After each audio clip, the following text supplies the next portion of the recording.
My name is Tova Arbus, and I was the guest MC for this 4th installment of the Stories Steeped in Stone performance series. It was a night of technical glitches on the internet, and the live stream of the show started late, which means my original opening remarks, however brilliant they might have been, are preserved only in memory. The lineup that night began with actor Carol McLean relating an Echo River story from the memoir Shifting Currents by author Paula Dunning. This performance was also not recorded, and so we cheated and brought Carol back to the theater and recorded her the next day.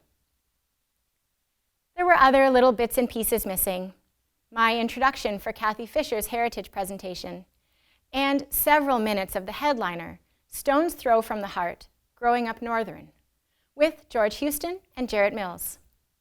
But the talent was stellar, and the story was complete. So here, for your viewing enjoyment, is the assembled show, with a few fade-ins and fade-outs, beginning with a sticky and sweet story.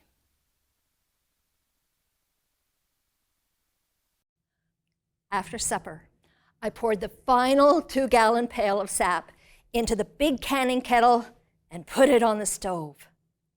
As it simmered, and I stirred, being careful not to burn the syrup in this final stage, the sweet fumes rose and filled the kitchen. An hour later, I declared it done. This was the moment that Erica had been waiting for. "Put your boots on and go get some clean snow," I said, handing her the pie pan. "Oh, just like Laura," she shouted. She even looked like a Garth Williams drawing, in her red flannel nightie, the ruffle at the bottom almost touching the top of her heavy snow boots. "Just like Laura," I said. But it wasn't. When we poured the hot maple syrup onto the clean snow, instead of forming taffy-like candy, as it had for Laura, it just melted into a soupy brown slush. "But it worked for Laura," Erica cried, and she pushed her sweet slush away. We repeated the process for Robin,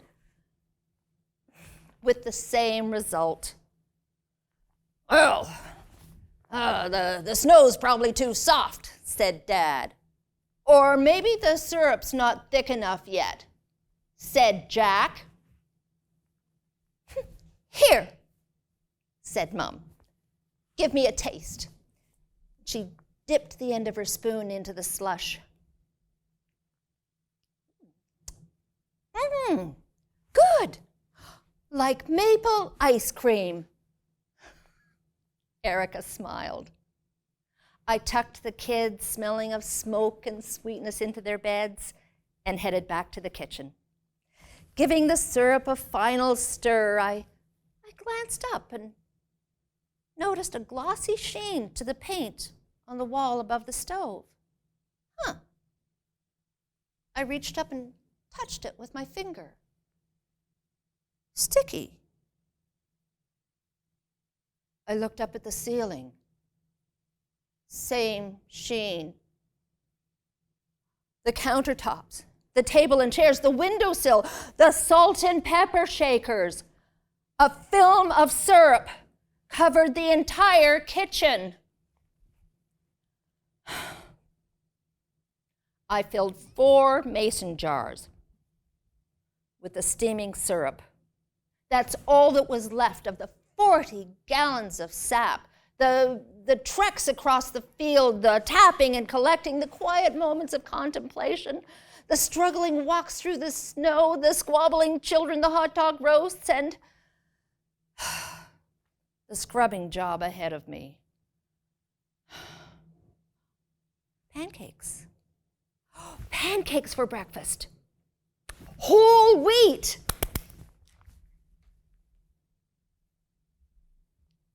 Thank you. Because people could bring wheat and corn to our place here, or his place here, and of course exchange or trade and get their wheat or corn ground into flour. But what happened prior in all those peoples that lived here before the early settlers. Well, they resorted in human power. And they used what we call a corn pounder. So it was either if you found a nice rock that had a bit of a curve and another rock to grind with, or you created one like we have here, and this is always on exhibit upstairs in the old stone house. So this is carved out of a log, and it has a hole in the middle where we can put it's sort of on the concept of a pestle and mortar effect.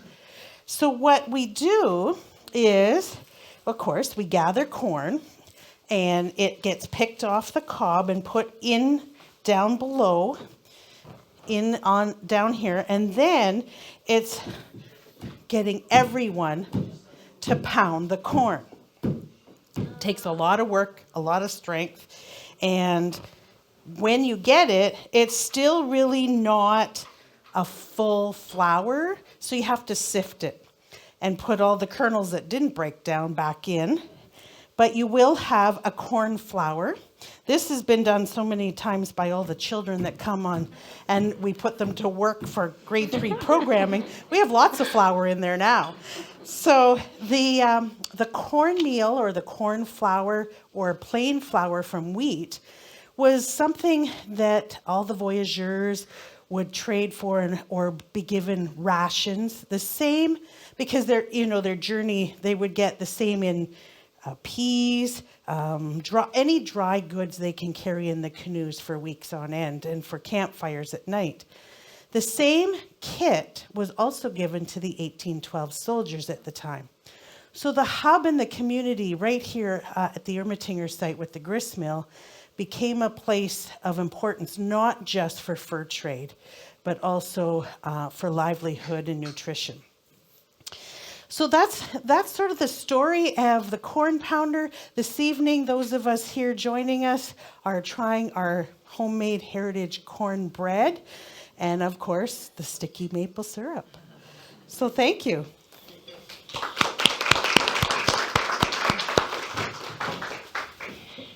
Thank you so much, Kathy, for such a fascinating look back and description of something I think we all take for granted. You buy your flour at the store with no concept of all the work that goes into food and food preparation. I'm going to get out of your way, and I think, Barb, you're going to come up and help move some things around.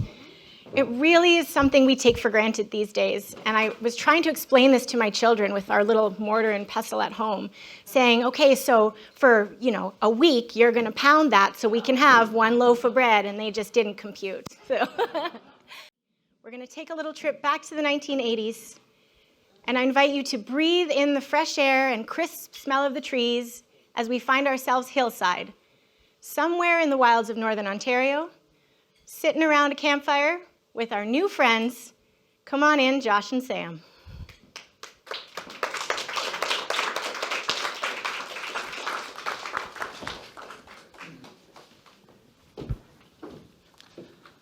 Oh, nice spot, Josh. I'd say so. I can see why you like to come up here.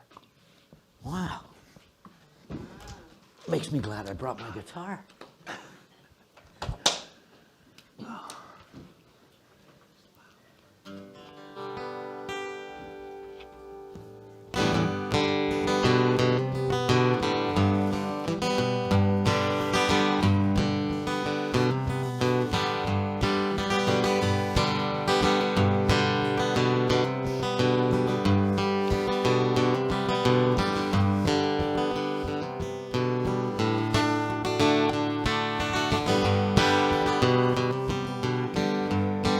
I'm gaining on that northern shore. My heart lies there forevermore. The ragged rocks and the ridges, the one-lane Bailey bridges, that's what country lives for. Here she comes again, my long-lost northern friend. Like the rising of the wind, she implores me. Don't it just seem right to be guided by that light. When I'm wrong, she puts me right. She restores me. I'm gaining on that northern shore. Superior sings her song once more. The sawmills and the freight trains, snow coming down in the spring rain. That's what country living is for, yes it is. Here she comes again. I found my northern friend. Like the rising of the wind, she implores me. Don't it just seem right to be guided by that light? When I'm wrong, she puts me right. She restores.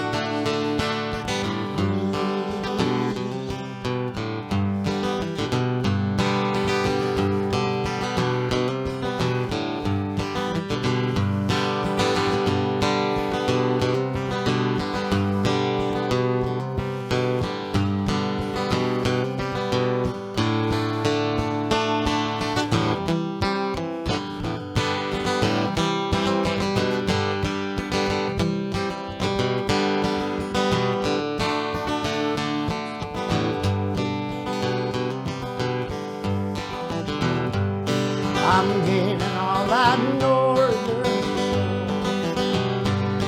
My heart lies there forever. The mist among the pine wood, fishing there is real good. That's what country living is for, yes it is. Here she comes again. Found my northern friend. Like the rising of the wind, she implores me. Don't it just seem right to be guided by that light? When I'm wrong, she puts me right. She restores me. Leaning on that north. Well, pull up a stump, grab yourselves a beer, make yourselves comfortable.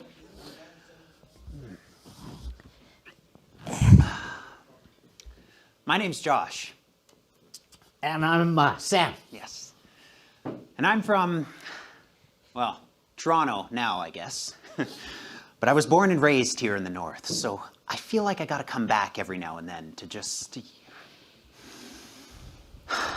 recharge, you know? See the seasons change for real. Gosh, it's funny how this northern country just gets under your skin and stays there. It's so damn changeable. You know, I start to feel it on the drive up here. It's like, well, I tell you what do you say we go back a ways, just to the early 1960s, just so you folks can get a better idea of what I'm talking about here. Now, picture yourselves moving along Highway 17, just east of Sault Ste. Marie, or the Soo, as we locals like to call it. Instead of cell phones, there are party lines. And I still remember our ring was one long, one short.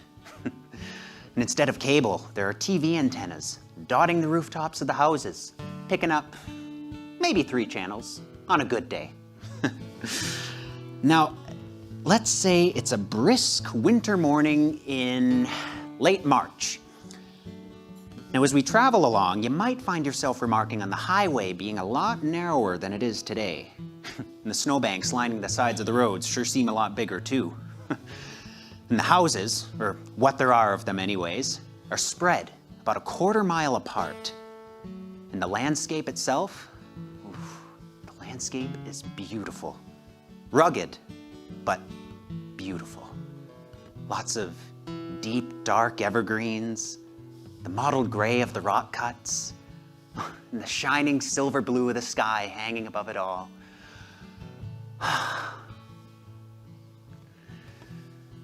Whew. It's also cold enough to freeze the balls off a brass monkey, so let's keep her moving, huh? Now off to your left, you'll notice that we're passing by the St. Joe's Island turnoff. Now this is where the landscape really starts to change. Lots of wide open fields, farming country, with good, solid, honest folk who are out bright and early tapping those trees to bring in the sweet stuff. That's right, it's maple syrup season. And if you roll down your window, you just might be lucky enough to catch a whiff of that sweet-smelling sap in the wood smoke. Ooh, nothing like it. Not long after, we find ourselves in Echo Bay. And there's no sign of the Hurleyville taxi at the moment. It's probably too cold today, but for those that don't know, what it is, well, Old Man Hurley, he's got these 2 giant hogs, you see? Huge. And what he does is, my God, you'd have to see it to believe it. He actually hitches these 2 behemoths up to a little wagon, and then he just ferries people about. Yeah. You know, he even puts his taxi in the community day parades, just so folks can get a good look. Oh, and so he can drum up some business, too. And soon enough, we find ourselves in good old Sault Ste. Marie, which has plenty of wonderful stories of its own to tell. But this is more about the country and how it shaped people. So we're gonna leave the Sioux for later. Now, as we start to head north, you're gonna notice that we pass by the trading post off to your right. Now, this is where all the American tourists come to get their hunting and fishing licenses before heading up into, well, what they call the woods, but what we Northerners call the bush, yes. Now, a little further north, right about where the turnoff to Searchmont is, there's a little place called Hayden. Now, there's a few houses and a filling station and a restaurant. This area, this is where yours truly grew up. I'm going to tell you folks a little bit about it. It's a little story that I like to call The Kid Who Should Have Died But Didn't. That'd be me. Now, when I was 8 years old, my best friend was Emile. Emile was this young French-Canadian lad who happened to be there the first time that I should have died, but didn't. You see, we were all swimming out at Hayden Lake, a group of my friends and I, when Rose Jenkins decided that she was going to pour water down my snorkel. And it was Emile who noticed a minute later that I'd quit moving. Well, he hauled me out of that lake and he turned me over and he whacked me on the back to get me going again. And he saved my life. But if you're thinking that makes Emile some kind of angel, well, let me tell you folks about the second time that I should have died, but didn't. You see, Emile was the one who taught me how to make rubber ice. Now, there were the normal shenanigans that we kids engaged in back then, like BB gun fights, shooting each other's eyes out and such. But rubber ice, this was taking that to a whole other level. Rubber ice, according to Emile, is when you bounce up and down on the lake ice until it gives just a bit without breaking. Now, I mean, it does have a pretty good elasticity to it.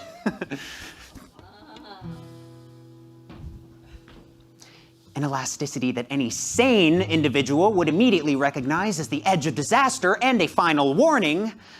But Emile, in his wonderful French-Canadian accent, would simply say to me, "You could hear that sound, no? We bounce a little bit up and down on the ice, bing, bada bing, bada bing, bada bing, but don't go through, because if we go through, we go paklouche." Oh. I was brought home later that afternoon by 4 OPP and a service dog. Now, I tried to explain the whole concept to my mother, and, you know, I think she actually understood. Yeah.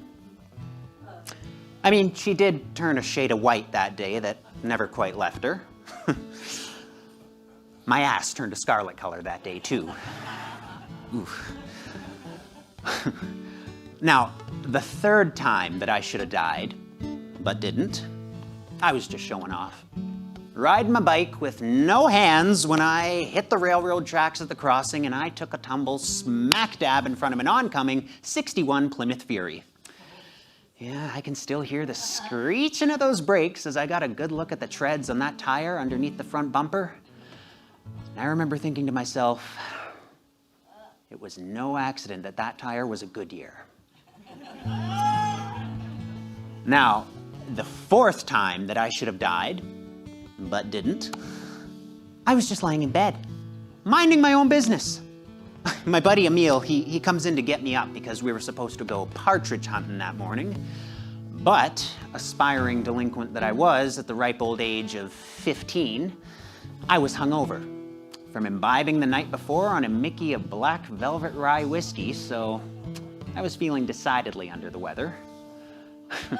I told Emil to just frig off, but he began fooling around, and at one point he picks up my .22 and he points it at me.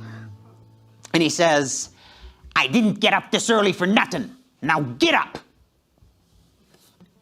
You see, what Emil didn't know was that the gun was loaded. Yeah, now I know what you folks are thinking. Everyone knows you don't keep a loaded gun in the house. But I feel like everyone should also know that it's common sense you don't point a gun, loaded or unloaded, at anybody, ever. Or spend your time making rubber ice. Well, I lifted my head to look up at Emil, but just doing so made me dizzy, so I dropped her back down on the pillow, and the gun went off. Yeah, somewhere in between. The bullet went right into the wall about an inch above my aching noggin. Yeah, sure as hell sobered me up pretty quick. Gosh, you know, those adventures that I had with Emil, you just couldn't have those in a big city. You know, I used to spend Christmas Eve with his family, and I remember it well. Almost like a song. Wouldn't you say, Sam? Yeah, I remember it. I remember that time. Christmas lights from long ago. I'd always get down the road, you know, to a little frame house among the maple and pine. Marcel was a friend of mine. He was a father of 7 and a working man. Callous boots, logger's hands. Chainsaw digging and the sawdust flies. He's strong in the heart, got honest eyes.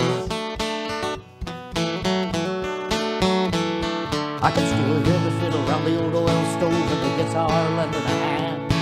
And the kids step dancing and Marcel's laughing. We all got a beer in our hand.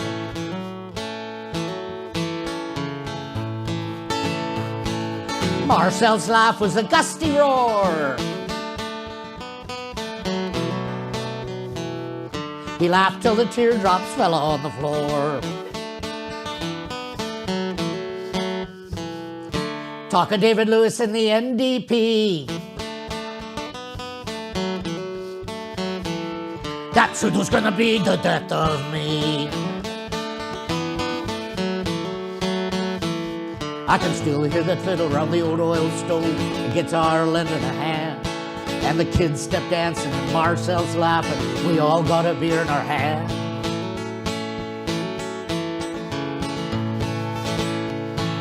A sugar bush and a maple tree. Marcel with the children bouncing on his knee. Telling them stories, swinging to and fro.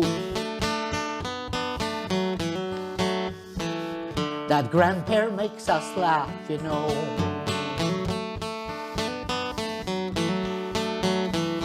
I can still hear the fiddle round the old oil stove, guitar lending a hand, The kids step dancing and Marcel's laughing. We all got a beer in our hand.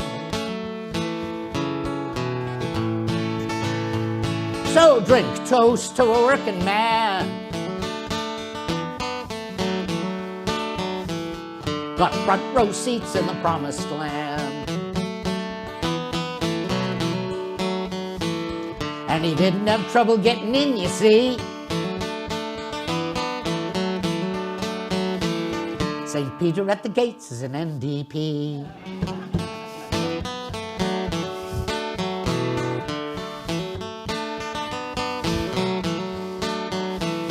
I can still hear that fiddle round the old oil stove, guitar left in hand. The kids step dancing, Marcel's laughing, we all got a beer in our hand.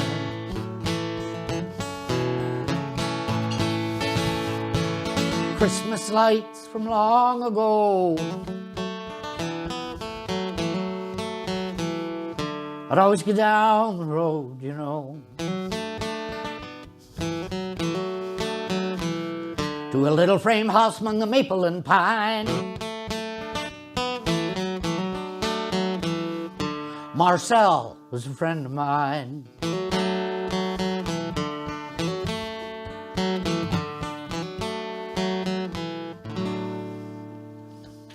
Was it something like that? Something like that. Oh. Well, everyone's got to do it at some point, I guess. Come of age. Ah, yeah. You see, in Northern Ontario, the options were pretty limited for a rebellious young kid like me who wasn't doing all that well in school, or even trying to, for that matter. You see, it seemed to me at the time that if you lived east of the Soo, you got into farming. And if you lived north of the Soo, you got into logging. At least, that's what I thought at the time. And of course, as we all know, 17-year-olds do know everything. Either way, it was true that people who lived outside of the city were pretty tied to the land when it came to making a living. Now, hunting and fishing are great sports and a ton of fun, but I didn't know a single soul who made a living at it. And I didn't have a whit of interest in farming because, well, for one thing, it involves getting up early. Very early. Yeah, and that's just not in the DNA of most teenagers. And as for logging, I knew a lot of fingers and toes went missing in that line of work, so. And as for the Soo itself, well, it was a one-industry town back then, meaning that the only other big occupation would have been to work at the steel plant, or simply the plant, as it was known. Now, during its heyday in the 1920s, Algoma Steel employed over 10,000 people, and it paid well. But it was hard work, and often noisy and dirty to boot, too. I mean, a lid man on the coke ovens, if he stuck with it, could expect to shave a number of years off of his life. All in all, I knew I was going to have to choose my career carefully. And I was very particular about what kind of job I wanted to have. You see, I didn't want to work. So, I wound up doing what most northern kids that age do. I left. I had myself an old 1956 Buick back then, and I just packed up and started traveling about. Got a job pumping gas in Sudbury. Heard about work down in Toronto. Wound up doing the same thing there. I was just living out of my car, working hard until I saved up enough money to move along someplace else. And now, even to a know-it-all like myself, it was becoming apparent that my future wasn't exactly rose-colored. Oh, but I did fall in love with traveling, though. And as my hormones were hopping around faster than I was falling in love with girls, too. And that was a good thing. I knew eventually one of them was going to come along and knock some sense into me. Oh, like this one. Oh, you remember the one. I remember, I'm just not sure I believe it.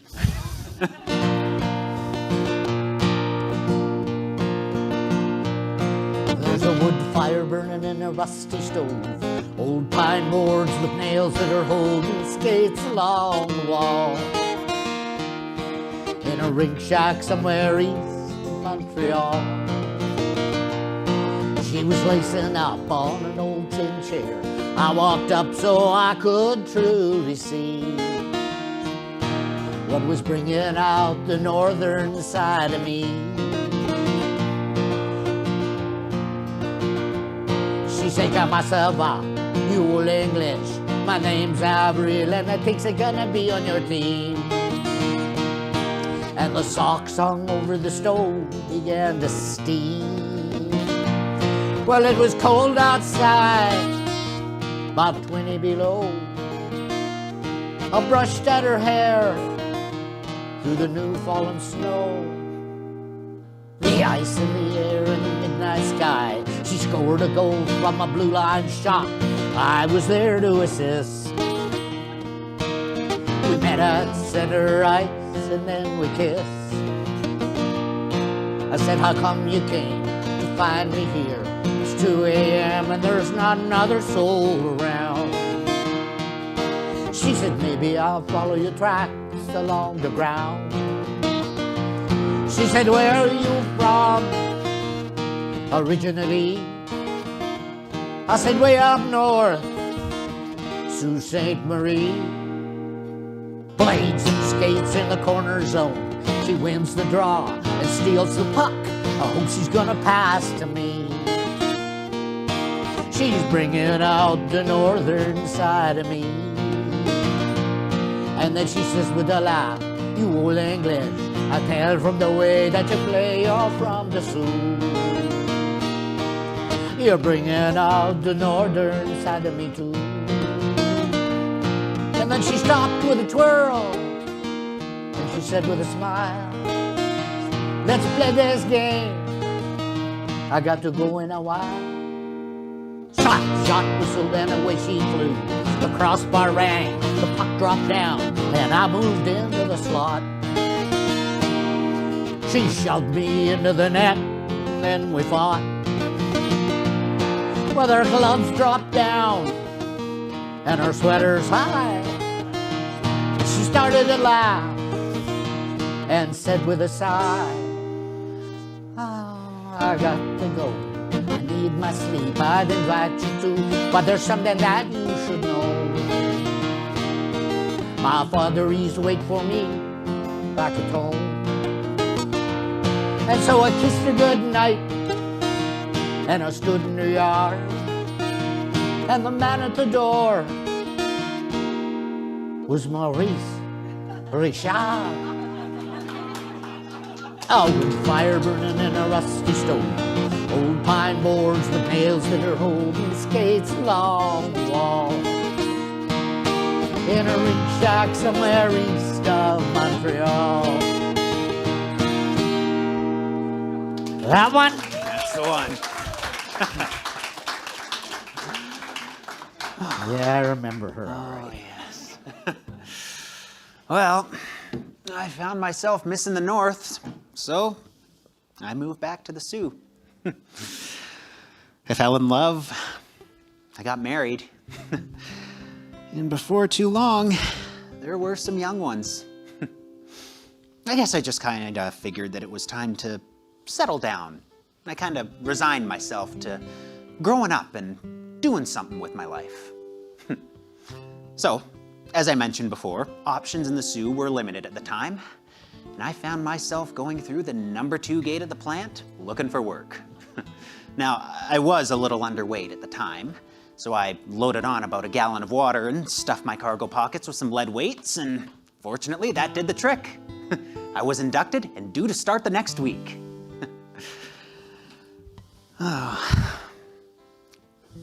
Unfortunately, however, a recession was taking hold. Before I could even get called up to work, layoffs started happening. And it was hard on the men who worked at the plant, too. I mean, workers who needed to renew their mortgages were being turned down because, well, it wasn't clear whether they'd even be able to keep their jobs or not. It was a tough time. You remember that. It was Those were tough times. rough. Remember it well.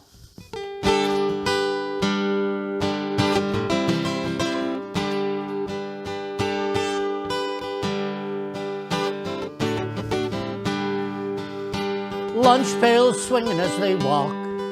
Their step grows lighter at the stamp of the punch clock. Morning shift is done. Out of the belly of the beast and into the sun. A line of men in working green scatter with the keys to their flying machines. Kept their jobs for one more day. These are the men of the flaming A, keepers of the flame of the flaming A.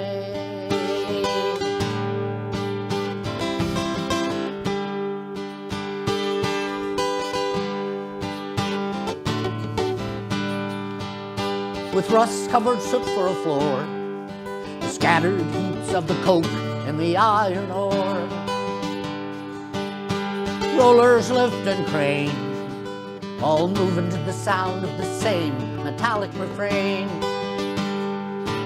These are frontline jobs, the work is real. These are the men of Algoma Steel, kept their jobs for one more day. These are the men of the flaming A, keepers of the flame at the flaming A.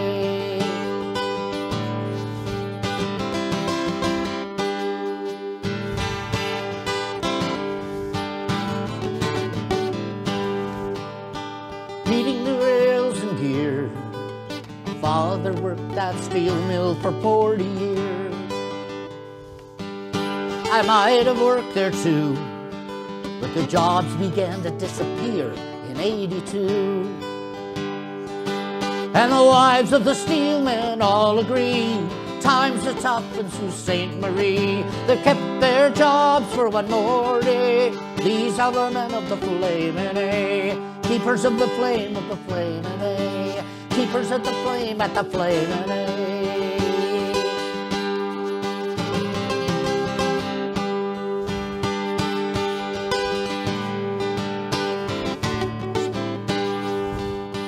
Lunch pails swinging as they walk.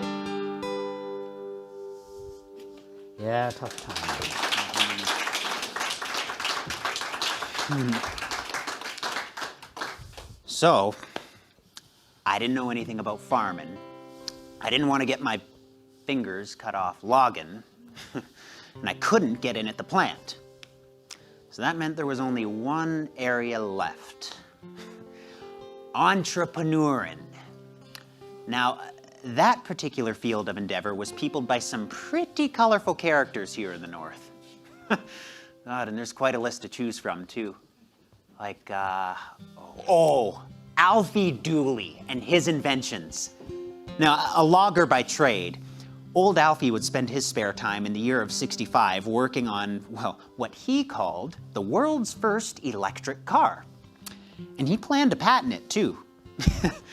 What he did was he took this old rusty '54 Ford half-ton, stripped her down to the bare chassis, and he loaded it up with 45 used 12-volt car batteries wired in series.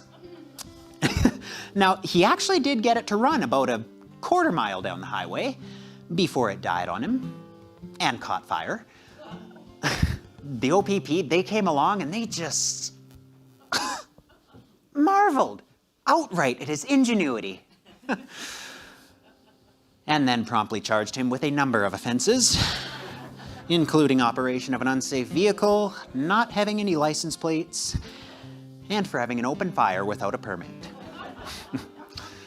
Or, how about Jean Ballou? Now there was an entrepreneur for you. Jean, he ran this small logging operation where he employed about 12 guys, and he built shacks up at his place to accommodate them too, for a nominal fee, of course. The problem, though, was that these live-in workers were hard-drinking men who just loved to have themselves a whoop-up come payday. They'd head off into town on the weekends, drink their paychecks away, and then often show up back at work a day or two late and hungover. So, Jean gets the idea to convert his basement into a party palace. He hires some girls, brings down a pool table, and makes sure to stock up on a lot of booze. Come payday, he brings his boys down there, charges them premium prices for the liquor and entertainment, and he makes sure they are out of money by Saturday night. That gave them Sunday to sober up, and then they were back at her on Monday morning. Oh, man. You know, he even extended credit, too. Actually, come election day, Jean would lead his boys down to the polls, and they would vote the way that he told them to for a sizable discount off of the large bill they had run up. Oh, old Jean. You know, he used to bootleg, too. I happen to know that because I might have frequented the place once or twice myself. That bootlegging wound up being the final straw for Jean, though. The law had been hearing tales about what was going on, and they eventually caught him selling cases of his hooch to minors. Yeah. As you'd expect, everything got dismantled, and the boys were free to find work someplace else. When the case finally came to court, the charges were all laid out in front of him. Baloo just gave a snort to the judge, and he says, "There's not much you could do to me. Everything is in my wife's name. She covers me like a blanket." Which actually turned out not to be true. And the judge wound up passing down a sentence of 30 days without the blanket. Oh, but the one who has to easily take the cake amongst all the characters that I've ever met here in the North would have to be Chansey. Now, I first laid eyes on Chansey in the spring of '65. He came into my dad's filling station driving this brand new sky blue Pontiac GTO convertible with Pace Car written on the side. He introduces himself and explains that he's starting a business up the road. And he asked my dad if he can borrow a barrel or two of water, just until he got his own hooked up. Well, one thing we are blessed with here in the North is good water, and lots of it. I mean, the guy who drilled our well said there was enough for 20 motels. So of course, Dad says, help yourself. And Chansey sure did. He showed up later that afternoon with a half-ton truck and 6 45-gallon drums. And this became a daily routine, too. It turned out that the business he was starting up the road was a racetrack. With stock cars, modifieds, demolition derbies, things like that. Oh, and he was drawing some big crowds, too. You know, he even went so far as to bring in drivers from as far away as Milwaukee, and stunt drivers all the way from California, too. For intermissions, he'd bring out like a clown act, or once, he even had a helicopter lift a car 200 feet up into the air and then just drop it. Just so people could see. Yeah, he did a gangbuster business up there for a few years. That is until 6 straight weekends of rain put him out of business. Now, Chansey was a married man with 5 kids, and his assets were now down to a welfare check and a rain-soaked oval racetrack. So, on a Friday, Chansey makes his way down to a local lumber yard, and he picks out himself some wooden pegs and some string. Then he goes out and buys 8 lengths of sewer pipe, and he cuts them into about 6-inch lengths. Then he gives his old track maintenance person $100 to just park a bulldozer and a backhoe there at the track until Tuesday. Just park them and leave them. Then, Chansey calls up the bank, and he explains to them that he's got a great investment opportunity for them. And he convinces them to check it out first thing Monday morning for themselves. Well, Monday morning rolls along, and Chansey explains to them, "Fellas, I'm starting a mobile home park. Take a look, you see, I just finished having all the sewers put in." The bankers take one look for themselves, and they see 48 sites, all staked out with wooden pegs and string, with a few inches of sewer pipe sticking out of the ground at each site. Then they take one look at the bulldozer and the backhoe just sitting there all caked up in mud and clay, and they think to themselves, well, certainly does look like you got a good investment opportunity here, Chansey.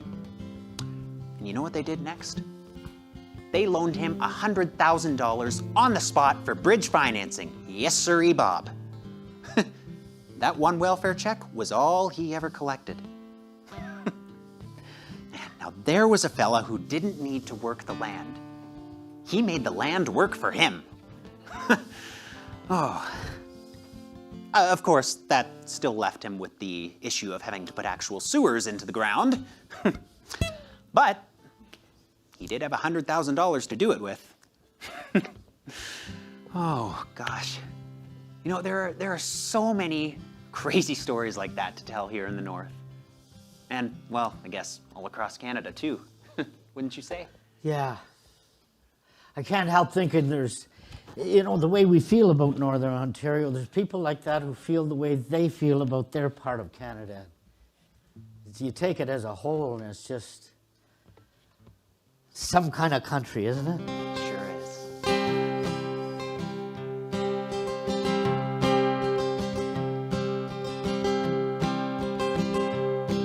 By the winter's first chill light, the natives found their protector proudly standing, and they were safe beneath her bough, sacred in their vow. The maple was alive, doing well. There were babies in the spring, and she yielded up her lifeblood for their favor. Such sweet taste for the little ones to savor. Yes, she yielded up her vein in a cool spring rain. The maple was alive, doing well.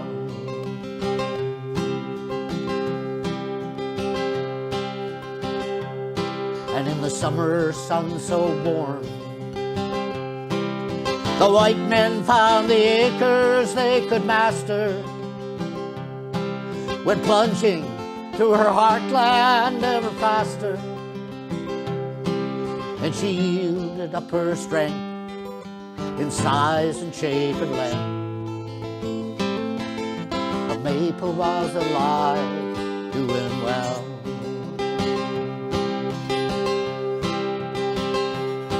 You see, it's the spirit of a tree, alive in you and me, the true north, strong and free.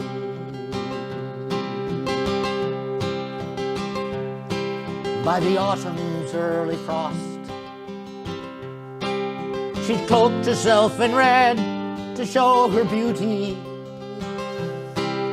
in blazing scarlet, having done her duty. And the nation's heart had grown, and they claimed her for their own.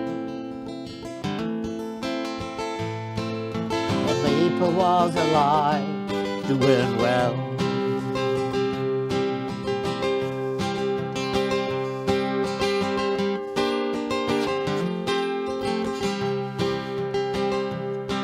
Ah, now troubled times these, when counting houses and measuring out the dollar, her firstborn native sons now live in squalor. Strong eyes filled with pain, leaves pitted in the rain.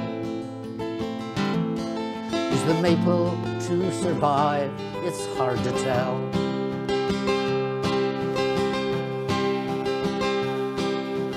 Unless we find a voice that will rise as one to bring about a leader whose wisdom will be to nurture and to feed her.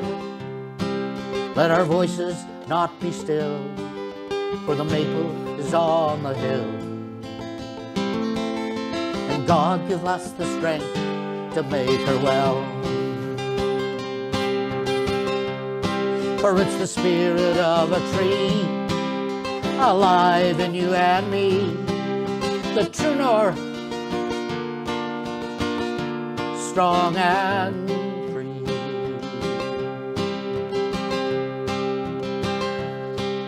under winter's first chill light. The natives found their protector proudly standing, and they were safe beneath her boughs, sacred in their vows.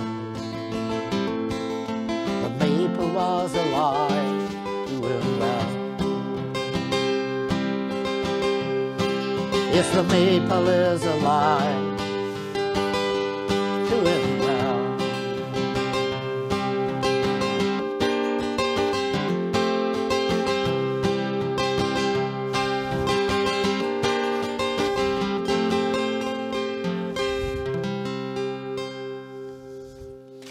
That's Canada for you, eh? That's right. Well, I guess I better get going. Gotta get back to old T.O. tomorrow for an audition. Yeah, I've been trying to make it as an actor. I know, crazy, right? But it's like they say, you just gotta follow your dreams. I'd be doing it here if I could, but not a whole heck of a lot of work in the arts here at the moment. Wish there was. Yeah. So, it's back to the old big smoke. For now, anyways. Yeah. I'll be back, though. If only to see the seasons change again. You see, I feel like there's a part of me that never really leaves the north, no matter where I go. It's just part of me that belongs here. Like I'm inside of it, you know? Sure is inside of me. Well, you folks take care now. You be sure to give my regards to Superior, eh? We'll see ya.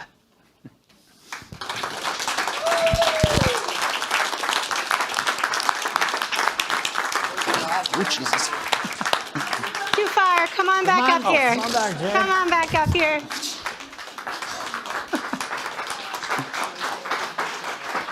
Mr. George Houston and Jarrett Mills, everybody. Wasn't that a wonderful performance? Thank you. Thanks very much. Now, boys, I'm hoping you'll join me over here fireside. We can just pull up a stump. So, the story we just heard was Stone's Throw from the Heart. This little play was written by none other than Mr. George Houston himself. Yes, thank you. And George, that's right. Now, from what I understand, this is based on a lot of experiences from your own life. Yeah, it's in the parlance of our times, organic, I guess. It's just sprung out of growing up around here, and then when Wendy Hamilton approached me and said that these stories steeped in stone, I kind of thought, you know, I could do something about that. So it happened. Yeah. Well, you told us a story or two, that's for sure, and I Yeah. was delighted to hear some of those characters come to life through your performance, Jarrett. The names were changed to protect the guilty party. That's good, that's good. A few guilty ones in there, I guess. Yeah, probably. Yeah. So writing something like this, I mean, to bring your own stories into it is so intensely personal. I'm really curious, what are some of the challenges and rewards about writing an original piece like this? It's not so much that, well, I suppose to stay true to what is. And when I came to think about the North, and you're often tempted to embellish or go off on a tangent and stuff, but staying true to your heart, I guess. If there was a challenge there, that would be it. And so many stories, how do you just pick one, I guess? Yeah. And so in addition to, being so familiar with the stage, you work as an actor, you're a playwright, you're clearly an established musician and songwriter. How long have you been playing music and telling stories through that? Oh, I guess it's the guitar I picked up when I was 12. And my brother Harry, who's here tonight, actually, got me into acting when I was 16. So, yeah, it's been a lifelong thing for me. Beautiful. And enjoying every minute. Well, that was really clear from this tonight. And I understand that you've added another little feather to your artist cap. George has also recently published a novel. Tell us about that. Yeah, I was at a bed and breakfast down in Mexico, and just enamored of that country down there and possibilities. And this image came of a girl who'd been orphaned and had to find her way around down there. And I started with a very small story, and it just grew and grew and grew. And so then it became The Deliverance of Maria, which is my first novel. Well, congrats on that, George. Thanks. And folks who are here in-house, you will be able to find that publication out in the lobby, so make sure you take a look. It's out there alongside Paula Dunning's work. I loved this piece tonight, and it really got to my heart because I also left Sault Ste. Marie to go down to the big city and work as an actor, which really translated to waiting tables for a very long time and boomeranging right back. And I know, Jarrett, you've had that similar experience as well in your work. Yeah. Yeah, I did experience the boomerang effect, as we called it. Moving down to Toronto and then coming back here. And yeah, Toronto is a fantastic city, and I do miss it dearly, but you can't beat a northern night sky. Like, yeah. Ain't that the truth? Hear, hear. And you've been finding ways to keep yourself busy. Jarrett just finished filming his first movie. I know, crazy, right? Well, that's really fantastic. Thank you so much, both of you, for these wonderful stories tonight. Thank you, Tova. We can give them a round.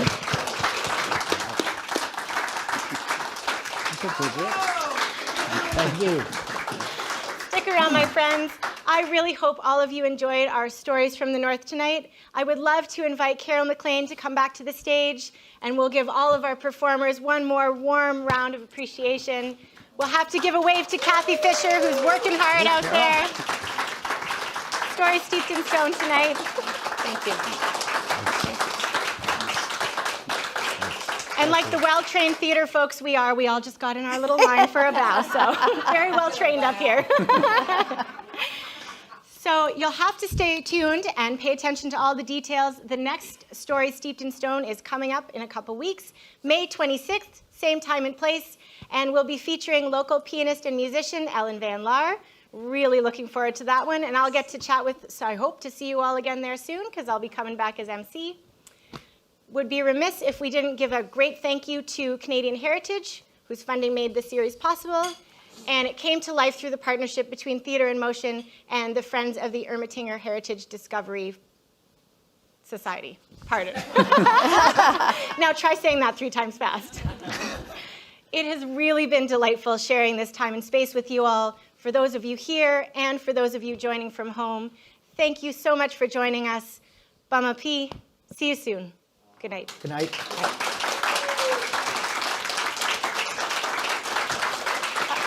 Well done. Thank you.